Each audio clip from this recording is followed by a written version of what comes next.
আসসালামু আলাইকুম। অবশ্য অনেকে পাঙ্খাটা দেখছেন, অনেকে পাঙ্খাটা দেখেন নাই।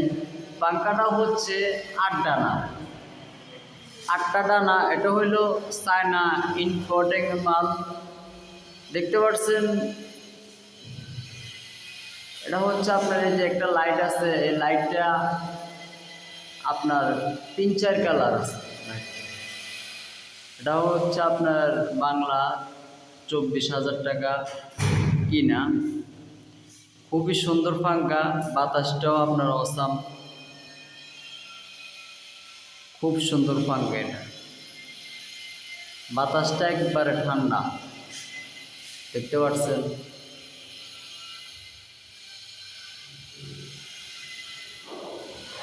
এটা হচ্ছে কুমিল্লা 14 গ্রাম চিওরানিয়ন দোরকরা বাজার গ্রাম চাপিরতলা, ইসুফ চৌধুরীর বাড়ি। দেখতে পাচ্ছেন।